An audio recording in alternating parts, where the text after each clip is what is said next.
حضرت ام البنین جنہوں نے اپنے 4 جوان بیٹوں کو کربلا میں قربان کیا۔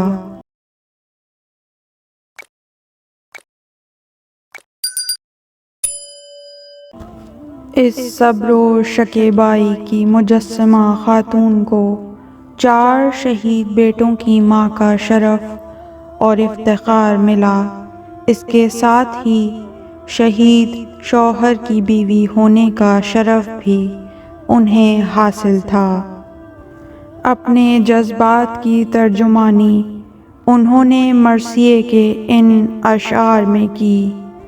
فرماتی ہیں، اے وہ جس نے میرے کڑیل جوان بیٹے کو اپنے باپ کی مانند دشمنوں پر حملہ کرتے ہوئے آگے بڑھتے دیکھا۔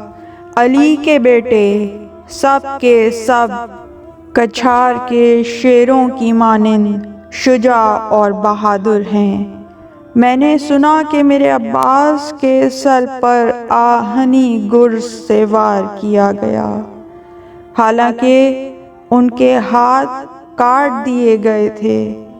اگر میرے بیٹے کے بدن پر ہاتھ موجود رہتے تو کون اس کے پاس آ کر جنگ کرنے کی جرأت کرتا؟ حضرت ام البنین نے کربلا کے واقعے کے بعد عزاداری کو اپنا شعار بنا لیا۔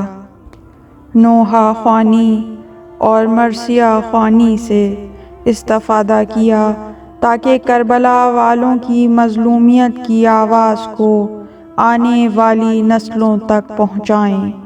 وہ حضرت عباس علمدار کے بیٹے عبید اللہ جو اپنی ماں کے ساتھ کربلا میں موجود تھے اور عاشورہ کے واقعات کو بیان کرنے کی ایک زندہ سند تھے، ان کے ہمراہ بقیع میں جا کر نوحہ خوانی کرتی تھیں اور گریہ و بین کیا کرتی تھیں۔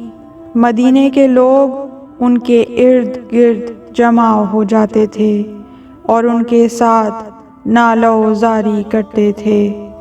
حضرت امام محمد باقر علیہ السلام فرماتے ہیں، وہ بقیع میں جاتی تھیں اور اس قدر دلسوز مرثیہ خوانی کرتی تھیں کہ مروان اپنی سنگدلی کے باوجود گریہ کرنے پر مجبور ہو جاتا تھا۔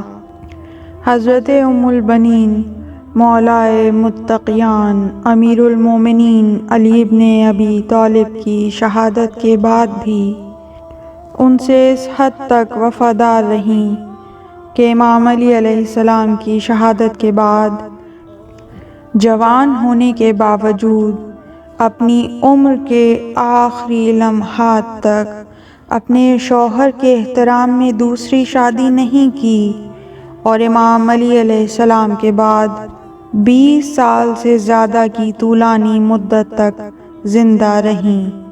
جب حضرت علی علیہ السلام کی ایک بیوی امامہ کے بارے میں ایک مشہور عرب مغیرہ بن نوفل سے خواستگاری ہوئی اور اس سلسلے میں ام البنین سے صلاح مشورہ کیا گیا تو انہوں نے جواب میں فرمایا، سزاوار نہیں ہے کہ علی کے بعد ہم کسی دوسرے مرد کے گھر میں جا کر اس کے ساتھ ازدواجی زندگی کا عہد و پیمان باندھیں۔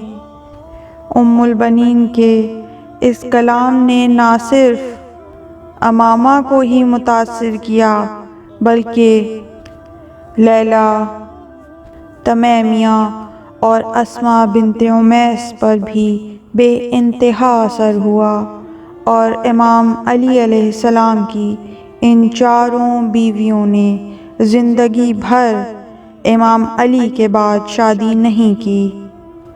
حضرت ام البنین کی دوسری بلند صفات میں سے ان کی فصاحت و بلاغت کی صفت ہے جو ان کے خوبصورت اور لافانی اشعار میں ظاہر ہوئی ہے۔ ان کے لافانی اشعار جن کی عربوں کے بڑے ادیبوں اور شاعروں نے تجلیل کی ہے۔ ان میں ان کے وہ دلسوز اشعار ہیں جو انہوں نے اپنے بیٹے حضرت ابوالفضل العباس کی شہادت کے بعد کہے ہیں۔ فرماتی ہیں، مجھے ام البنین نہ کہیے، مجھے اپنے دلاور شعر یاد آتے ہیں۔ میرے کئی بیٹے تھے جن کی وجہ سے مجھے ام البنین کہا جاتا تھا، لیکن آج میرا کوئی بیٹا نہیں ہے۔ میرے 4 بیٹے شیروں کی مانند تھے، وہ سب کے سب شہید ہوئے۔ مورخین لکھتے ہیں، حضرت ام البنین اپنے بیٹوں، خاص کر امام حسین علیہ السلام کے لیے ایسے دلسوز نوحہ خوانی کرتی تھیں اور ایسے آنسو بہاتی تھیں کہ مروان بن حکم جیسے دشمنان اہل بیت بھی ان کی مرثیہ خوانی سن کر گریہ و زاری کرتے تھے۔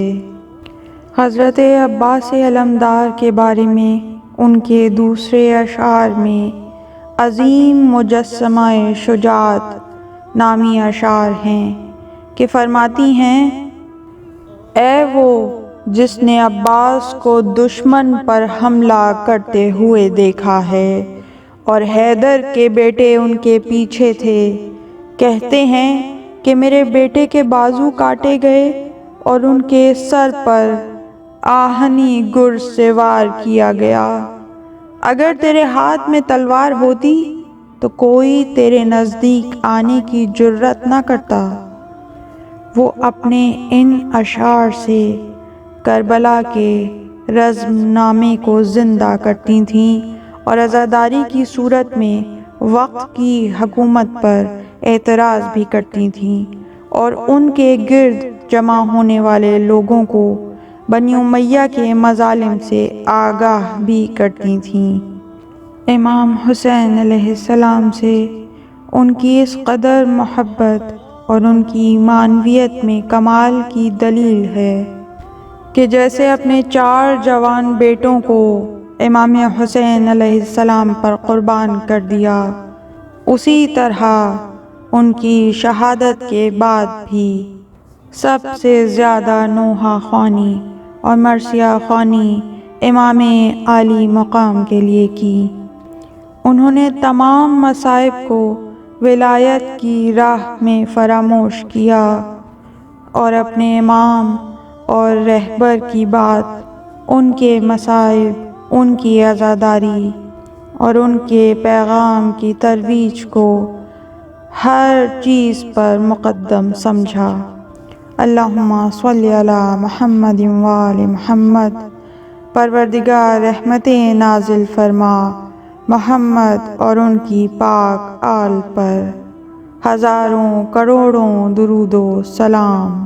السلام علیکہ یا زوجۃ ولی اللہ، السلام علیکہ یا زوجۃ امیر المؤمنین، السلام علیکہ یا ام البنین، السلام علیکہ یا ام العباس ابن امیر المؤمنین علی ابن ابی طالب علیہ السلام۔ اس طرح کی مزید تحقیقی، علمی اور تاریخی ویڈیوز دیکھنے کے لیے چینل کو سبسکرائب کیجیے اور بیل آئیکن پہ کلک کیجیے۔ ویڈیو کو لائک کریں اور کامنٹس کے ذریعے بتائیے کہ آپ کو ویڈیو کیسی لگی۔ اگلی ویڈیو تک کے لیے خدا نگہدار۔